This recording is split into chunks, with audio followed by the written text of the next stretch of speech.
O Espaço PUC está de volta e hoje nossa conversa é sobre o transporte público brasileiro. No bloco anterior, vimos que os ônibus de Belo Horizonte podem sofrer um reajuste no valor das passagens de 20 centavos. Bom, já não é novidade os congestionamentos rotineiros na vida dos belo-horizontinos, não só dos belo-horizontinos.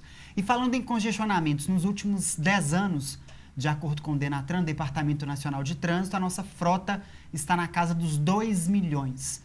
Como minimizar esses impactos decorrentes do crescimento constante da nossa frota de veículos, José? Transporte coletivo de boa qualidade, que não é ônibus, que não é BRT. BRT não vai resolver o problema de Belo Horizonte. Não tem apelo para fazer com que quem precisa deixar o carro em casa, deixe o carro em casa e passe a andar de transporte coletivo. Que modal é esse? É metrô. Mas metrô custa 450 milhões de reais o quilômetro. Isso mesmo, 450 milhões de reais o quilômetro em condições normais, que não é o caso de Belo Horizonte. O subsolo de Belo Horizonte é água. São rios que passam debaixo de Belo Horizonte. Isso vai piorar a situação de Belo Horizonte em qualquer mexida que se quiser fazer para fazer metrô subterrâneo. Então, sobrou duas alternativas de modal de transporte coletivo. VLT, que é por cima, e monotrilho, monorail, que é por cima. E a cidade teria estrutura para isso? E custa 5 vezes mais barato do que o metrô. Custa de 80 a 100 milhões de reais o quilômetro, que é a vocação da cidade. Não é BRT. BRT disputa espaço numa cidade que não tem espaço para carro.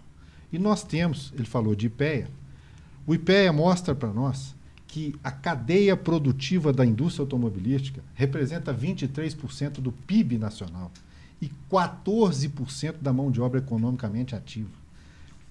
Qualquer governo, em sã consciência, jamais mexe nisso. Por quê? Porque significa risco de desemprego em massa. Ele que é economista deve saber disso. Então nós temos que partir para transporte coletivo e obras. A cidade precisa de obras. A cidade, nos últimos 10 anos, ela recebeu algumas obras aqui e acolá. Antônio Carlos, Cristiano Machado. Pedro I. Aliás, desde quando a Cristiano Machado existe, ela está em obra. Faz aqui, desmancha ali, enfim. O fato é que a cidade tem 2 milhões de carros circulando por ela e vai aumentar. Então nós temos que eliminar gargalos. Eliminar gargalos.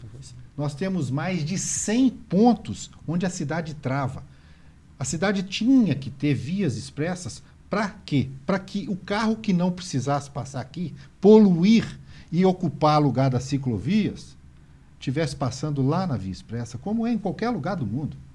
Barcelona, Madrid, nas cidades americanas, todas elas. Você tem que tirar carro da onde carro não tem que passar. Carro tem que ser confinado em vias especiais para ele. Para quê? Para que você possa andar de bicicleta na Praça da Liberdade, para que você possa andar a pé na região central da cidade, e o carro que não tinha que passar lá, passe por outro lugar. Sim. E isso significa obras. E não são poucas as obras que a cidade precisa, não. Ela precisa de mais de 100 obras.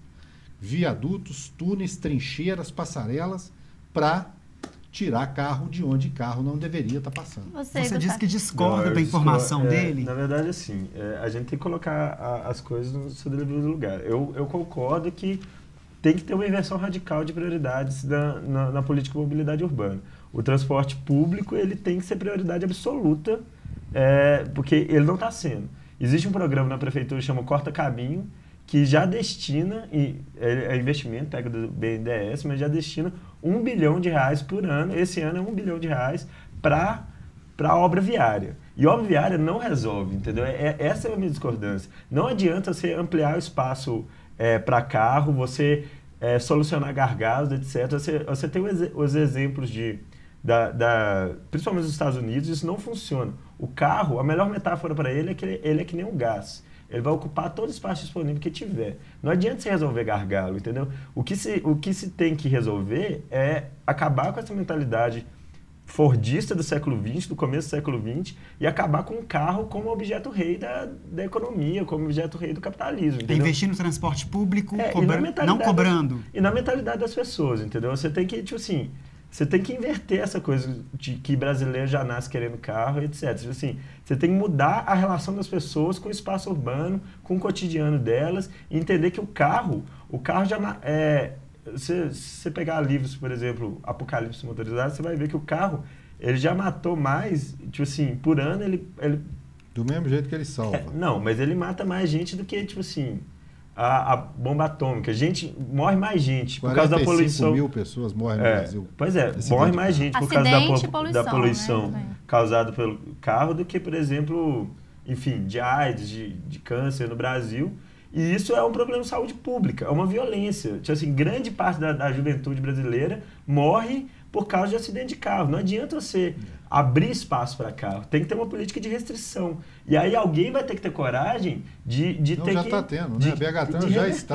A BH Trans já está perseguindo quem tem carro. Ela fechou o centro de Belo Horizonte, por exemplo, para desincentivar a ida das pessoas lá, mas esquece que quem gera receita para os cofres públicos é o comércio do centro. Né? Então, infelizmente, nós nos divergimos nisso aí. Não adianta você dizer isso é, me perdoa o perdão da palavra, é papo inútil. O sonho de todo trabalhador, quando melhora de vida, ele compra um carrinho 1000.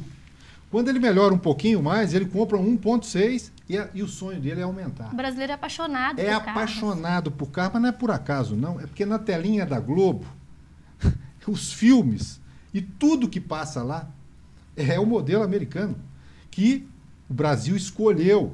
Essa foi uma escolha. Não foi o modelo europeu de transporte coletivo sob trilho, né, sob metrô em Londres, existe há mais de 100 anos. Aliás, 150 anos existe metrô. Né? Então, é uma escolha que a sociedade fez. É errado, é certa? Não estamos discutindo. Mas está aí.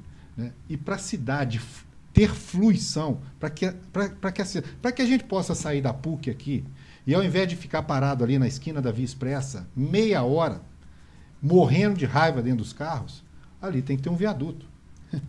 Ali tem que ter um viaduto. E tem que jogar esse trânsito em vias expressas para que você possa o trânsito fluir. Porque parar de produzir carro, é evidente que não vai parar de produzir carro. E tem mais. O povo parar de gostar de carro também não vai deixar de gostar de carro. É uma lógica capitalista. Né? Nós teríamos que mudar. Nós temos que começar tudo de novo. Alguém tem que trazer o espaço da utopia para cá, né?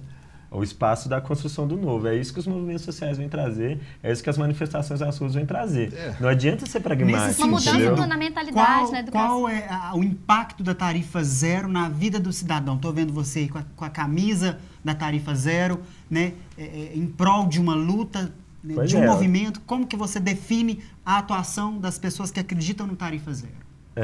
Assim, tarifa zero não é ônibus gratuito só. Tarifa zero é uma proposta de inversão radical das prioridades da sociedade e uma proposta de empoderamento da população sobre o seu cotidiano e sobre o espaço urbano, entendeu? É uma proposta para trazer de volta a utopia que é perdida, entendeu? É uma questão de negar esse pragmatismo, entendeu? De achar que o carro, que vai ter que se criar espaço para o carro o tempo todo para se desfazer gargalos, se desfazer nós. A gente não quer mais essa vida de estar submetido 4 horas por dia, ou mais que seja, no trânsito na cidade, tanto dentro de carro como dentro de transporte público. E a gente quer uma vida em que a gente possa usufruir, que a gente possa ser senhor dela. Nós temos, em relação ao que você está falando, nós temos limitadores naturais.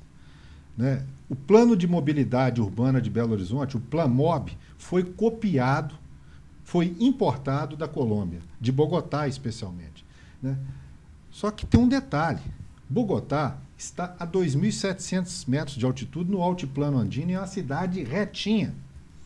Amsterdã, que os urbanistas adoram exemplificar, Seul, né, que é uma cidade que é exemplo de mobilidade urbana. Todas essas cidades têm temperatura média abaixo de 17 graus. É uma comparação incomparável com o Brasil. Clima e topografia. A nossa topografia não contribui muito para o transporte pedal ou a pé, né? O nosso transporte tem que ter ar-condicionado. Os nossos ônibus têm. O Brasil tem 200 mil ônibus montados em chassis de caminhões. Não tem nada a ver para a topografia e o clima da cidade. O mesmo ônibus que atende a Porto Alegre ou Curitiba atende Manaus e Belém. É nisso que nós temos que brigar.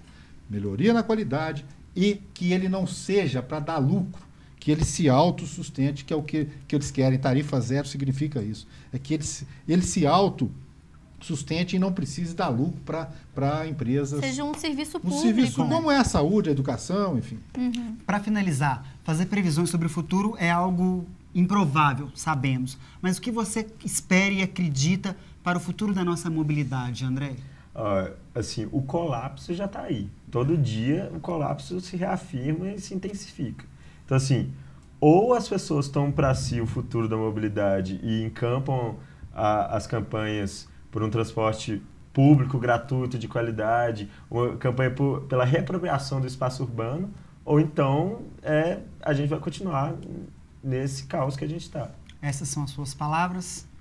Eu vejo que tem que caminhar juntos. Nós temos que adequar a cidade a esse modelo que nós estamos vivendo do carro. Nós escolhemos isso. O povo é apaixonado por carro e o povo vai comprar carro. Então nós temos que adaptar a cidade a isso. Não é para o futuro, não. É porque ficou para trás. A cidade ficou sem obra 40 anos. Né? E tem que caminhar junto no sentido de ter um modal de transporte que tenha apelo para tirar as pessoas de dentro do carro. Ok, bom, muito obrigado pela participação de vocês. A discussão ela rende bastante e espero que as pessoas de casa tenham gostado do que nós conversamos aqui. Muito importante, né? Muito obrigado. Obrigada, viu? Obrigado. Esta edição do Espaço PUC fica por aqui. O Repórter PUC volta na próxima quinta-feira. Participe, envie sugestões e comentários para o e-mail espaçopuc@pucminas.br. Na segunda-feira eu volto às 4h45 da tarde e, é claro, espero por você. Obrigado pela sua companhia, um excelente fim de semana e até segunda-feira. Obrigada pela companhia, até lá!